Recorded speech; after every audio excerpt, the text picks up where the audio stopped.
Welcome back to my YouTube channel where I interview another makeup artist each episode. Today we have Rivkah Bodenheim. Tell me a bit about you and your story. Okay. My name is Rivkah Bodenheim. I do bridal hair and makeup and event hair and makeup. I started haven't counted in a while, like 7-8 years ago, fresh out of high school. Fun fact, I went to school to become an ultrasound technician. Then I dropped out like a month in and went to beauty school. How did you make the transition from loving makeup and hair, studying it, but then how do you get clients? How did that look for you? So I think the best thing that I did, which is all to my mother. My mother actually went to the gym with another makeup artist and hairstylist that she knew. And she went up to her and said, my daughter really wants to get into hair and makeup. Do you need assistance? And she hired me as her assistant. I think that was like my first step into like the professional world, not just like being someone who loved hair and makeup. Like that was my first step into becoming a hairstylist and makeup artist. Because this video is going viral, I really want to talk about it, of the girl who washed off her makeup 20 minutes before her wedding. If you haven't watched the video, do you want to tell us just briefly what happened? So there's this video flying around TikTok of a girl who has her camera set up like at the sink of her bathroom or wherever she is, and she's washing off her makeup, like shaking, freaking out. She really didn't like her makeup and she's washing it off 20 minutes before the wedding. Basically, she starts off with just washing off her hair and makeup, and it's funny because I started off feeling like really bad for her. Like my first instinct was like, oh my god, like listen, there are instances in which this happens where like, you know, either it's not an experienced makeup artist or it's not your style, and like there wasn't communication, and you can end up with a bad makeup artist or hairstylist. Unfortunately, it is just life. But the funny thing is like if you look at her makeup, it's very normal, very like it's good. It's very like natural. You would expect someone in that video to be like totally botched, like messed up makeup, you know what I mean? And it wasn't. It was like a very classic, natural, pretty makeup look. So that's how I started off. But then it like goes into very much her clearly doing this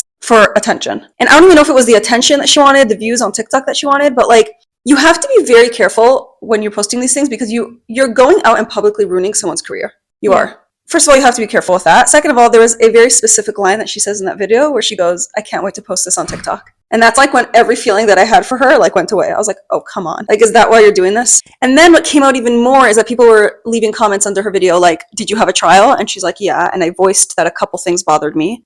And she said she was going to change them. So, okay, you had a trial, so you knew what you were getting into. And then on top of that, there were comments saying that she didn't she didn't tell the makeup artist that she hated it in that moment. She kind of just smiled and was like, looked really happy and was like, oh, I really, really like it. Thank you so much. And then went to the bathroom, closed the door, and did her own thing. That's on you. Sorry. Like, voice your opinion. Voice your opinion. Say you don't like it. This is the one day in your life that you better tell me if you hate anything that is going on your face. You know what I mean? Like, that's what we are there for.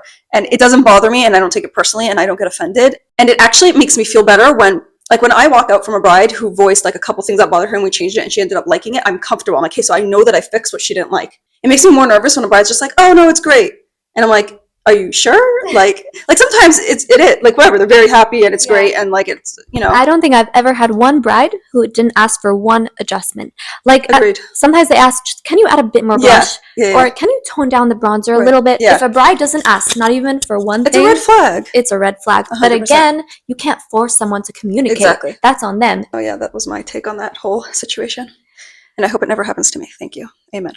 I have so many thoughts about this. First of all, this has crossed my mind a lot recently, especially with all the bridal groups, the bridal WhatsApp groups, the Facebook groups. A lot of times I'll see brides post as anonymous, so you don't even know who it is, so they're not even held accountable, and they'll be like bashing another vendor. It's never been a makeup artist, but I see them bash wedding dress designers, halls, and on one hand I'm like, oh, poor them, like it's really not okay what happened to them. And I'm like, oh, it's really nice that they're warning everyone else. But then I think about it, what if it's a bride who comes and bashes a makeup artist, just like this bride on TikTok? Here's the problem, you're only hearing one side of the story. I think most good, heartwarming people don't have it in them to go bash someone socially and publicly. Mm-hmm. Second of all, if a friend personally came up to me and was like, did you like your dress? And I didn't, I'd be like, listen, I didn't have the greatest experience, blah, blah, blah, blah, blah, so on and so forth, and tell her what happened. Yeah, but to go publicly and bash someone, that takes guts. I don't have the heart to do that. Just because you weren't happy with a service does not mean you have to go on social media and bash them and ruin their reputation. This is someone's living. It's someone's life. It's someone's whole life. Like,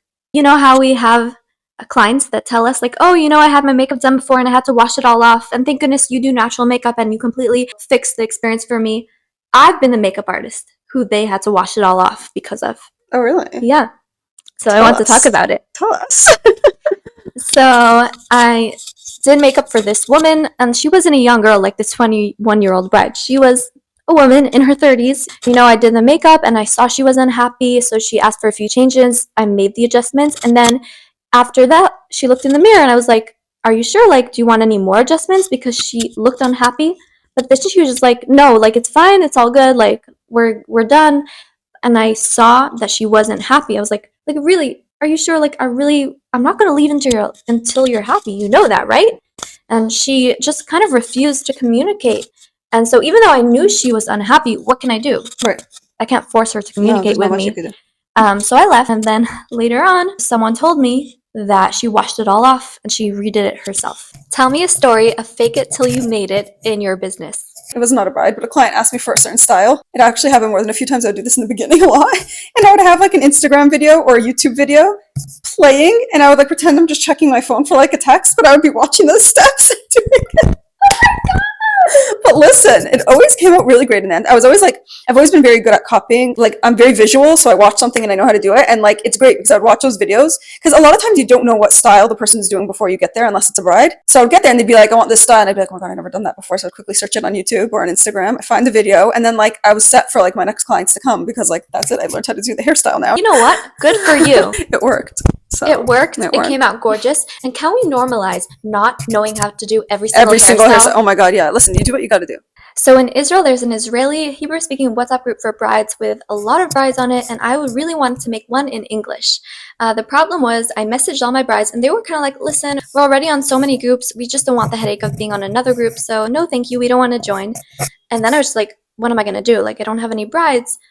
So this is really fake it till you make it. I like found a few brides on Facebook, weren't even my brides. I'd be like, hey, do you want to be part of this group? They were like, yeah, sure. Then I added a few of my friends and my cousins, and I would have my friends ask questions, be like, oh, I'm looking for a dress, where can I get it? Because I wanted the group to like be active. And that's awesome. At some point my friends and cousins were having like back and forth whole conversations. Oh, you could get it from here. That's so fun. That's so fun. I love that. And I can't believe I'm saying this, but today I have 160 real brides on the group. That's my so cousins cool. And friends have left the group. It's They're really like, we've done our job.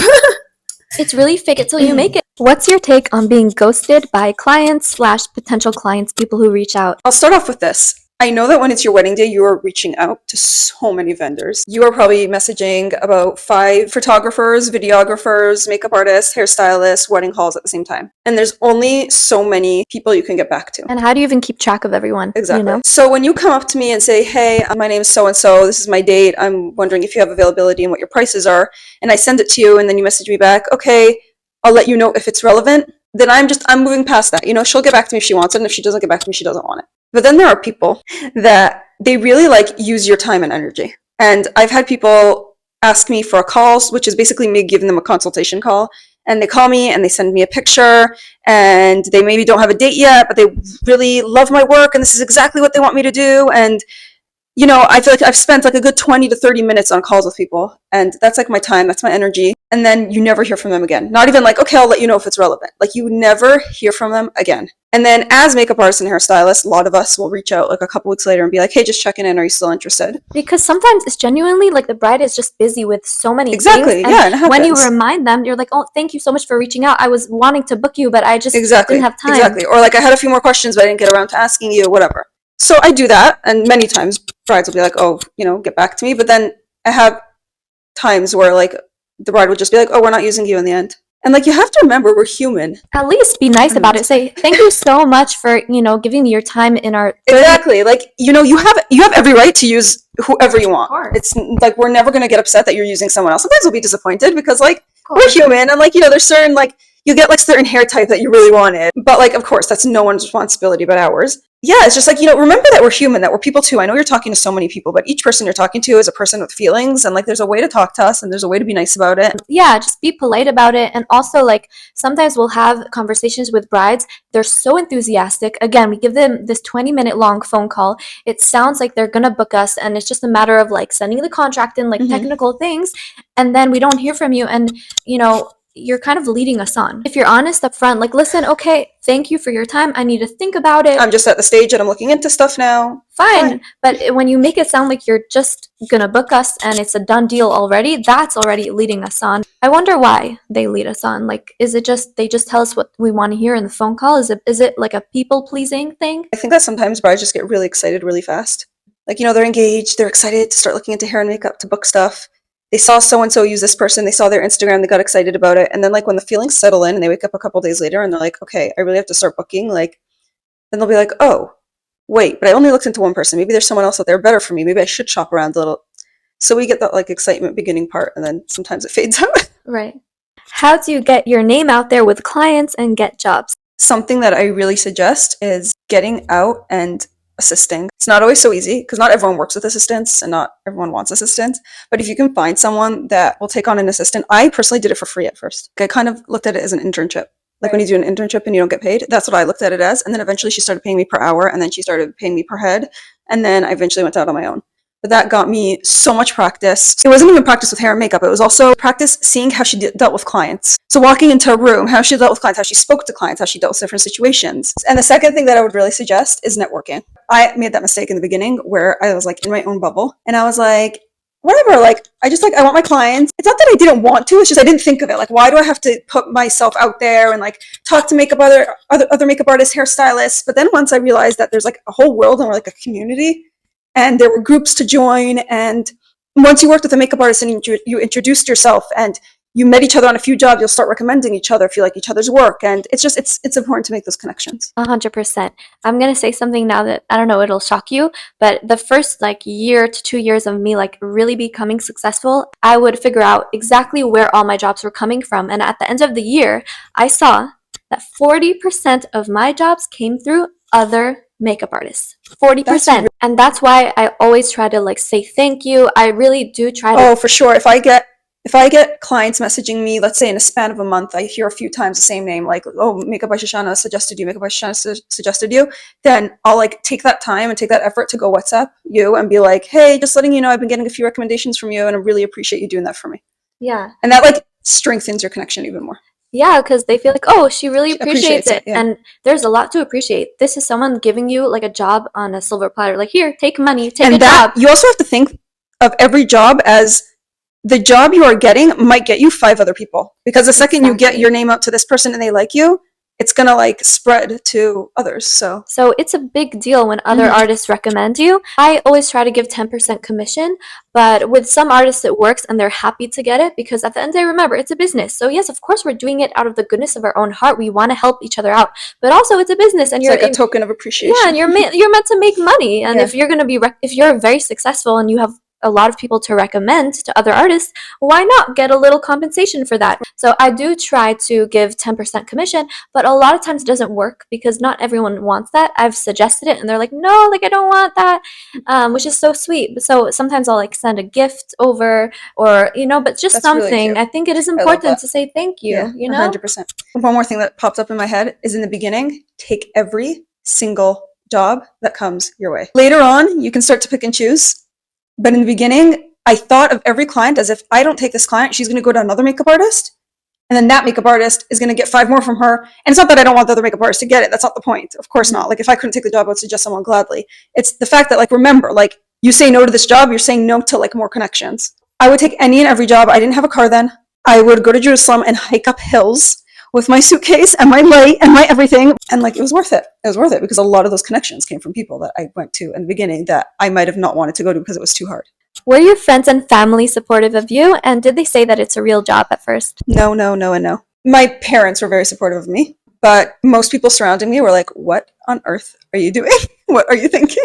Like friends or other family members? Who were these people that were like? So it wasn't so much family members. It was more friends or like my mother's friends that like she would suggest me to them and they'd be like, oh, that's cute. I had this conversation with another makeup artist and we always laughed how like your friends are never the ones to hire you. Like your friends go everywhere else but you. And I don't know what it is that maybe like you're close enough to them that they don't they don't look at it more seriously or professional. And I have to say like now, like in the past 2 years, I have a lot more friends like, levitating towards me. But like in the beginning, it was never like that. I had my mother's friends where like if my mother would suggest me to them, it was like they were almost looking at it as like, oh, mother's just trying to do her daughter a favor. But like, I'm going to go with a professional. And it's like, what do you think I am?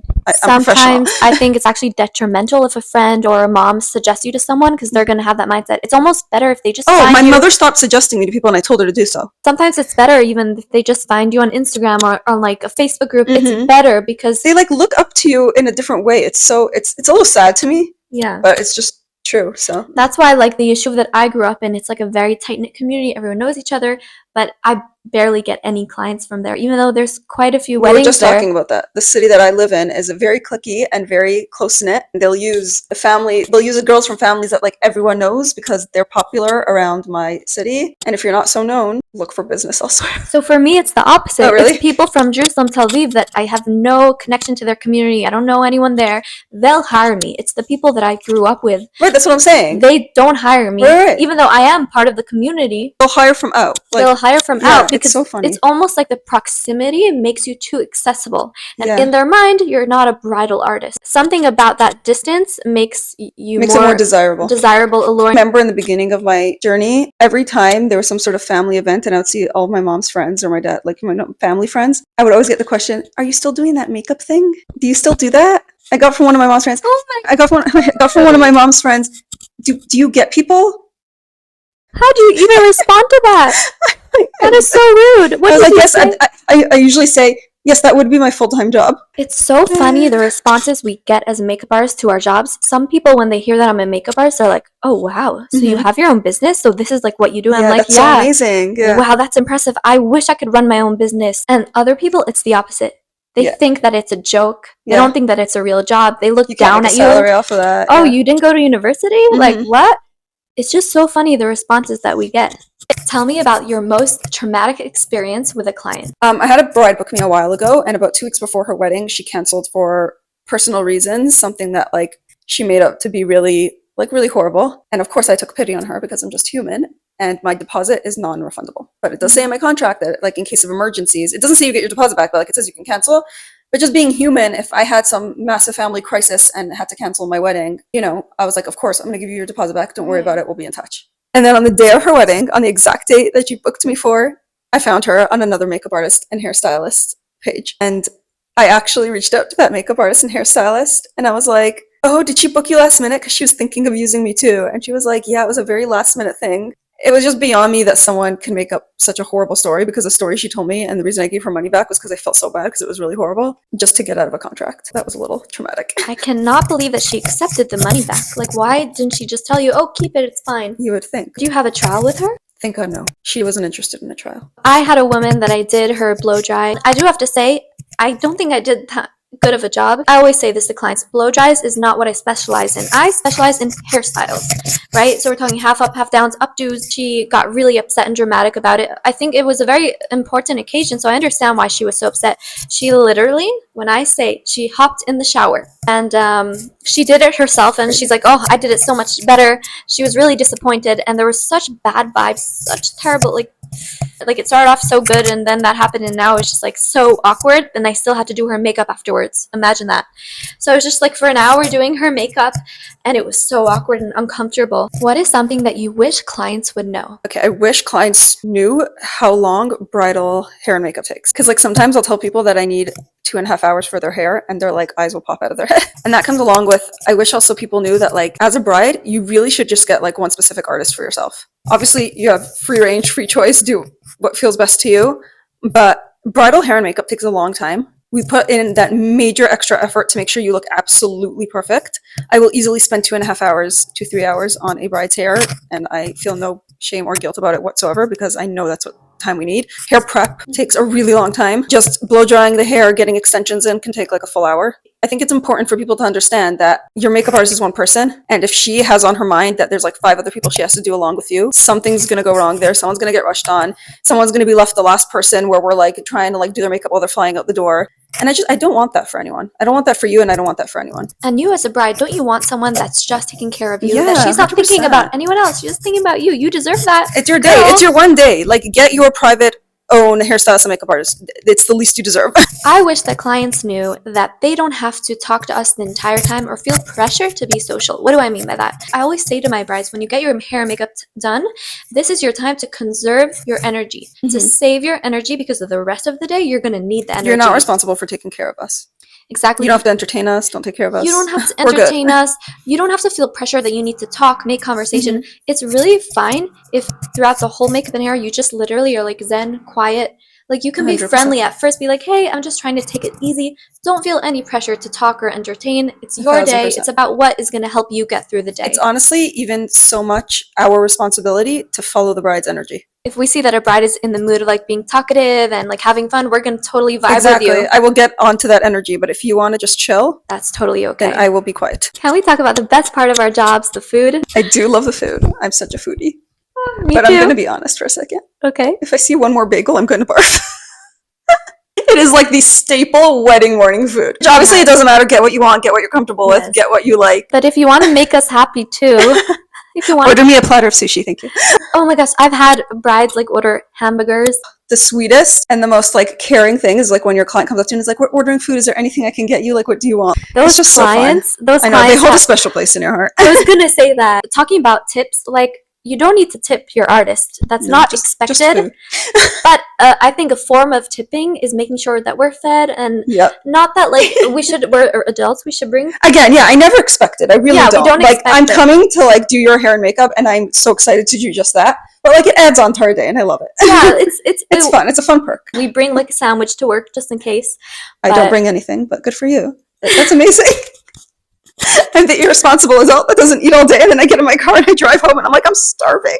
Or you know how where like clients will be like, "Come on, sit and eat with us," and in your mind you're like, "If I sit and eat now for 10 minutes, I'm like, that's like, schedule. yeah, schedule. you're gonna run late. Like I can't do that." But that's something I want all of us to start to do as artists. 2025, we're all putting a lunch break in our schedules. Okay, we're human. We need to eat. Like a lot of times when clients offer me food, I'm like, that's great. Can you put it on the side for me? And then like the second I'm done, I love it. It's like my reward. I finish everyone. I sit there and I eat, and I'm like, oh, this is the best meal I ever Yeah. had. You know, and you're like, you see a whole huge buffet, and you're like, okay, I am a bit stressed about timing, so I'll finish them and then I'll eat at the Yeah. end. And then they put everything away, and then you're like, You know, bring it back. It's so true.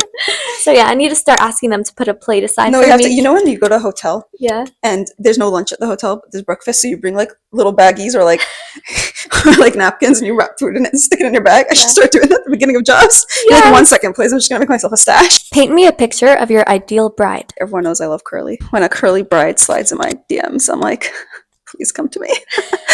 But if I'm like being like, you know, raw here, my ideal bride is someone that's excited to work with me. Someone that comes onto my page and is like, I love your work and I'm excited about this. Most people would think like, yeah, duh, obviously, but no, It's not so obvious. it's not so obvious, because sometimes you have people who are just like, ugh, I don't really like getting my makeup done.